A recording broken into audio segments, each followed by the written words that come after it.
Hello friends, welcome back to my channel. मैं हूं अमृता और आप सभी देख रहे हैं टारगेटेड 1। फ्रेंड्स, आज हम डिस्कस करने वाले हैं हिस्ट्री के कुछ इंपॉर्टेंट क्वेश्चंस जो आप सभी के पेपर पॉइंट ऑफ व्यू से बहुत ही ज्यादा इंपॉर्टेंट है। आज यहाँ आप जितने भी क्वेश्चन देखेंगे वो आपको यूपीएससी एग्जाम्स के रेलिवेंट थोड़े मिलेंगे और साथ ही साथ हम डिस्कस करेंगे उनके पीछे छुपे हुए कॉन्सेप्ट को, ताकि अगर आप एक बार कॉन्सेप्ट समझ ले तो आप उनसे रिलेटेड कई सारे क्वेश्चन को इजीली सॉल्व कर सकते हैं। तो चलिए बढ़ चलते हैं पहले प्रश्न की तरफ। पहला क्वेश्चन है आपका, दिए गए कूट में से कौन सा कूट गलत है। आपको बताना है कि जो आपको कूट दिया गया है उनमें से कौन सा रॉन्गली मैच्ड है। ऑप्शन नंबर 1 है आपका तत्वबोधिनी सभा के साथ में देवेंद्रनाथ टैगोर। ऑप्शन नंबर 2 है आपका आदि ब्रह्म समाज के साथ में केशव चंद्र सेन। ऑप्शन नंबर 3 है आपका रामकृष्ण मिशन के साथ में दयानंद सरस्वती। और ऑप्शन नंबर 4 है आपका थियोसॉफिकल सोसाइटी के साथ में कर्नल आलकट। तो जो यहाँ पे कूट गलत है आपका वो है रामकृष्ण मिशन। गाइस, एक बात आपको ध्यान देने वाली है कि रामकृष्ण मिशन की जो स्थापना की थी वो की थी विवेकानंद जी ने, यानी कि स्वामी विवेकानंद जी ने रामकृष्ण मिशन की स्थापना की थी अपने गुरु को आदर्श मानकर, जबकि दयानंद सरस्वती ने आर्य समाज की स्थापना की थी। और एक चीज और आपको ध्यान में रखनी है कि सत्यार्थ प्रकाश जो था वो भी इन्होंने ही स्टार्ट किया था और इन्हें भारत का मार्टिन लूथर के नाम से जाना जाता है। जबकि तत्वबोधिनी सभा को स्टार्ट किया था देवेंद्रनाथ टैगोर ने। आदि ब्रह्म समाज की स्थापना की थी केशव चंद्र सेन ने। हालांकि बहुत रेयर आपको मिलेगा, लूसेंट जैसी बुक्स में आपको नहीं मिलने वाला ये, लेकिन आदि ब्रह्म समाज की स्थापना की थी केशव चंद्र सेन ने। थियोसॉफिकल सोसाइटी को कर्नल आलकट ने और उनके जो सहयोगी थे उन्होंने मिलकर स्टार्ट किया था। तो यहाँ थे आपके जो इंपॉर्टेंट कॉन्सेप्ट जो आपको यहाँ जानना जरूरी था, वो हमने यहाँ पे डिस्कस किया।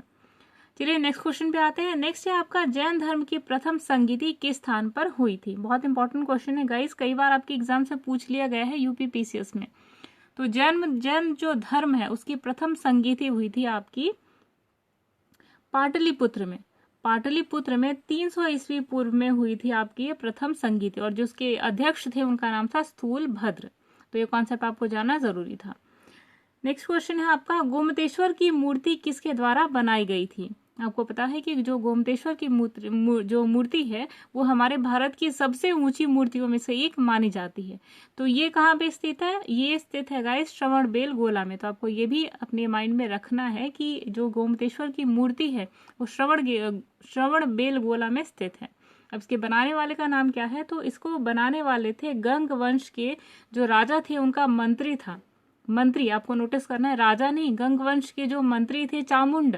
तो चामुंड ने ही 10वीं शताब्दी में, जो 10वीं सदी थी उसमें श्रवण बेला में जाकर इस मूर्ति को, इस विशाल मूर्ति को पत्थर से तराश कर बनाया था। तो ये था आपका इंपॉर्टेंट कॉन्सेप्ट। अगला प्रश्न आपका, राजराजेश्वर शैव मंदिर बृहदीश्वर किसके द्वारा बनाया गया था। तो गाइस, ये जो आपका राजराजेश्वर शैव मंदिर है वो पिछले जमाने में कहा जाता था, लेकिन अब इसे बृहदीश्वर मंदिर के नाम से जाना जाता है। तो ऑप्शन नंबर 1 है आपका चोल शासक राजराज वन ने तंजौर में। ऑप्शन नंबर 2 है आपका दंती दुर्ग ने। ऑप्शन नंबर 3 है आपका सिंह विष्णु ने। और ऑप्शन नंबर 4 है आपका गोपाल। तो जो करेक्ट आंसर है आपका वो बिल्कुल क्लियर है, ऑप्शन नंबर 1। यानी कि जो चोल शासक थे राजराज वन ने, राजराज प्रथम, उन्होंने ही इस मंदिर को बनवाया था। और कहाँ बनवाया था, तंजौर में। ठीक, चलिए नेक्स्ट क्वेश्चन पे आते हैं। अगला प्रश्न है आपका, सही मिलान कीजिए।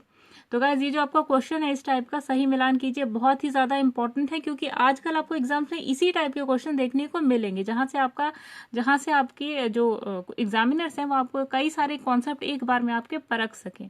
तो इस टाइप के क्वेश्चन आपको एग्जाम्स में देखने को मिलेंगे और बहुत ही ज्यादा इंपॉर्टेंट है क्वेश्चन आप सभी के लिए। तो ऑप्शन नंबर 1 है आपका यहाँ पर चंदावर का युद्ध 1739 में। सेकेंड है आपका सारागढ़ी का युद्ध 1194 में।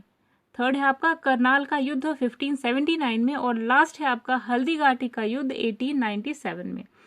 तो जो आपका करेक्ट आंसर है, जो आपका चंदावर का युद्ध हुआ था वो हुआ था गाइस, पहले पता होना चाहिए आपको, जो इसकी डेट्स है उसको लर्न करना है। तो लर्न करने के लिए आपको क्या करना चाहिए कि जो युद्ध है उसके साथ में डेट लिख लेनी है।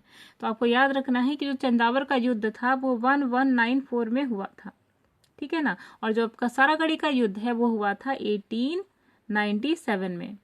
और जो आपका करनाल का युद्ध था ये हुआ था 1739 में। और जो लास्ट हल्दीघाटी का युद्ध था ये हुआ था आपका 1576 में। तो ये थी आपकी डेट्स। तो आपको सही मिलान आई होप आपको क्लियर हो गया होगा कि आपका जो चंदावर का युद्ध था वो 1194 में हुआ था, साराकड़ी का युद्ध 1857 में हुआ था, करनाल का युद्ध 1739 में हुआ था और हल्दी घाटी का युद्ध 1576 में हुआ था। तो इस सीक्वेंस से देखा जाए तो सबसे पहले हल्दी घाटी का युद्ध हुआ, सबसे पहले चंदावर का युद्ध हुआ, उसके बाद हल्दी घाटी का युद्ध, उसके बाद करनाल का युद्ध और उसके बाद सारागढ़ी का युद्ध। नेक्स्ट क्वेश्चन है आपका गलत कूट छाटिए। आपको बताना है कि जो कूट दिया है उसके सामने जो डेट दी गई है, जो सन दिया हुआ है वो करेक्टली मैच्ड है या नहीं, और कौन सा है जो गलत है। पहला है आपका प्लासी का युद्ध के सामने 1757, दूसरा है वॉडी वॉश का युद्ध के सामने 1760, थर्ड है आपका बक्सर का युद्ध के सामने 1764 और फोर्थ है आपका बेडरा के युद्ध के सामने 1758। तो जो करेक्ट आंसर है आपका, जो यहाँ पे रॉन्गली मैच्ड है, वो है बेडरा का युद्ध। तो बेडरा का युद्ध एग्जैक्टली 1758 में ना होकर 1759 में हुआ था, तो ये चीज आपको याद रखनी है। बाकी प्लासी का युद्ध 1757 में हुआ था, वॉडी वॉश का युद्ध हुआ था 1760 में, बक्सर का युद्ध हुआ था 1764 में और बेडरा का युद्ध हुआ था 1759 में। तो डेट्स आपको याद रखनी है क्योंकि गाइस ये बहुत इंपॉर्टेंट है आपके एग्जामिनेशन पर्पसेस से। नेक्स्ट क्वेश्चन है आपका 1857 के विद्रोह में बहादुर शाह सेकंड यानी द्वितीय ने किसे साहब आलम की उपाधि दी थी। तो जो ऑप्शन नंबर 1 है आपका वो है नाना साहब, ऑप्शन नंबर 2 है आपका तात्या टोपे, ऑप्शन नंबर 3 है आपका बख्त खान और ऑप्शन नंबर 4 है आपका बिरजिस कादिर। तो जो करेक्ट आंसर है आपका यहाँ पर वो है बख्त खान। ऐसा इसलिए है गाइस क्योंकि ये जो सेनापति था बहादुर शाह जफर सेकंड, जब बंगाल के ऊपर अंग्रेजों का शासन हुआ था तो इन्हें रंगून वापस भेज दिया गया था। तो ये काफी बूढ़े हो चुके थे, 80 साल के करीब में, तो इन्हें अपना उत्तराधिकारी चाहिए था। तो उन्होंने सेनापति जो था इनका, उनको यानी कि जो बख्त खान था उनको वहां पे रखा था और इसे साहिब आलम की उपाधि दी थी। तो ये था आपका करेक्ट आंसर। और तात्या टोपे की बात रही तो ये नाना साहब के थे, क्या थे, commander in chief. Birjis Qadir थे आपके बेगम हजरत महल के पुत्र। तो जो करेक्ट आंसर है आपका वही है बख्त खान।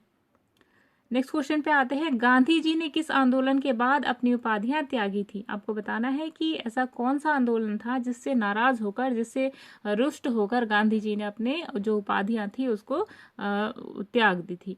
ऑप्शन नंबर 1 है आपका जलियांवाला बाग हत्याकांड, ऑप्शन नंबर 2 है आपका असहयोग आंदोलन, ऑप्शन नंबर 3 है आपका नमक आंदोलन और ऑप्शन नंबर 4 है आपका भारत छोड़ो आंदोलन। तो जो करेक्ट आंसर आपका यहाँ से निकलता है वो है आपका असहयोग आंदोलन।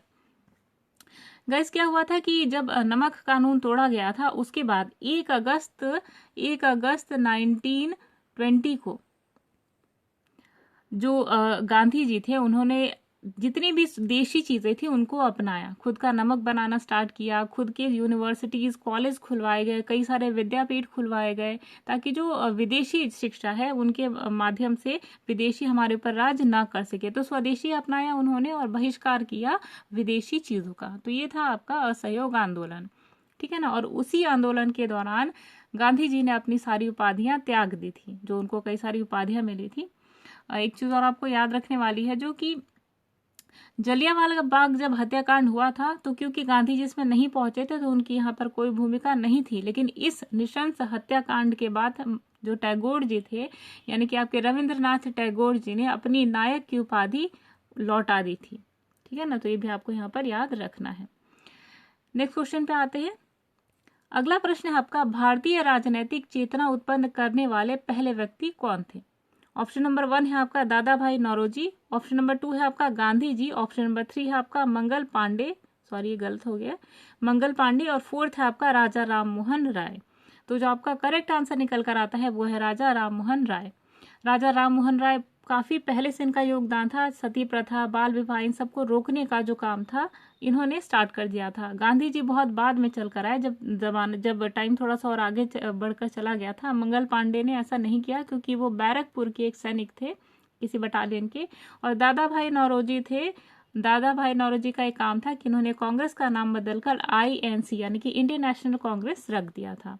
तो यहाँ पर ये चीजें इंपॉर्टेंट है और आपको याद रखनी है। मंगल पांडे ने जब 1857 क्रांति का जो बहुत बड़ा जो बीज था इनके द्वारा बोया गया था, बैरकपुर से ही इन्होंने, क्योंकि एक पंडित थे और ब्राह्मण थे, तो इन्होंने अपने दांतों से जो जानवर की चर्बी लगी कारतूस है उसको काटने से मना कर दिया था, और इसी कारण उन्होंने विद्रोह कर दिया अंग्रेजों के साथ में। तो ये इंपॉर्टेंट कॉन्सेप्ट है जो आपको जानना जरूरी है। अगला प्रश्न है आपका, गौतम बुद्ध के जीवन की कौन सी घटना वैशाख पूर्णिमा में नहीं हुई? यानी उनकी जो सारी घटनाएं थी ऑलमोस्ट वो वैशाख पूर्णिमा को ही हुई थी, पर ऐसा कौन सा ऑप्शन है जो उनके जन्म के समय वैशाख पूर्णिमा में नहीं हुआ? तो ऑप्शन नंबर 1 है आपका जन्म, ऑप्शन नंबर 2 है आपका गृह त्याग, ऑप्शन नंबर 3 है आपका ज्ञान प्राप्ति, और ऑप्शन नंबर 4 है आपका मृत्यु।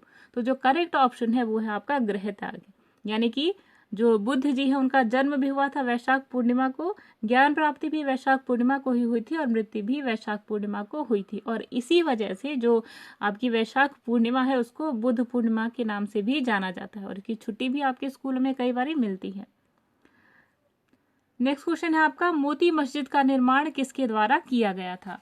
तो ऑप्शन नंबर 1 है आपका औरंगजेब, ऑप्शन नंबर 2 है आपका अकबर, ऑप्शन नंबर 3 है आपका कुतुबुद्दीन ऐबक, और ऑप्शन नंबर 4 है आपका गयासुद्दीन तुगलक। तो जो करेक्ट आंसर है आपका वो है औरंगजेब।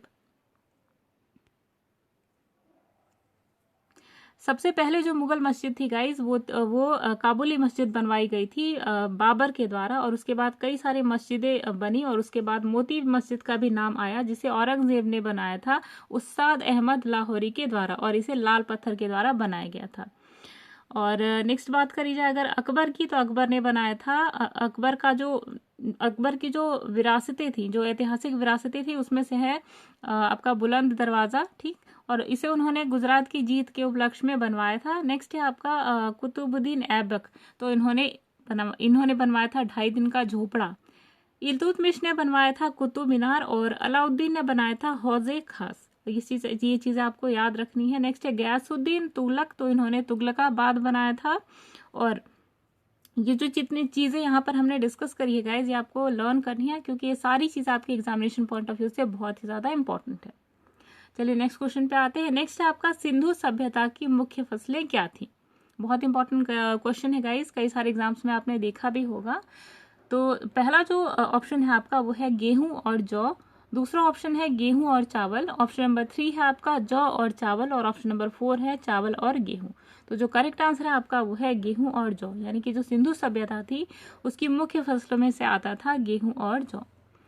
तो यहाँ पे खत्म होती है हमारे इंपॉर्टेंट क्वेश्चन की सीरीज। आई होप गाइज आपको क्वेश्चन बहुत अच्छे लगे होंगे, और अगर अच्छा लगता है हमारा चैनल तो प्लीज़ वीडियो को लाइक करें, चैनल को सब्सक्राइब करें, और अगर आपको लगता है कि वीडियो थोड़ी भी यूजफुल है तो अपने फ्रेंड्स के साथ में शेयर करें, और नोटिफिकेशन बेल को प्रेस करना बिल्कुल ना भूलें, जिससे आप हमारे लेटेस्ट अपडेट को अपने मोबाइल में देख सकते हैं। तब तक के लिए अमृता को दीजिए इजाजत, मिलते हैं एक और अच्छी सी कॉन्सेप्चुअल वीडियो में। तब तक के लिए बाय बाय।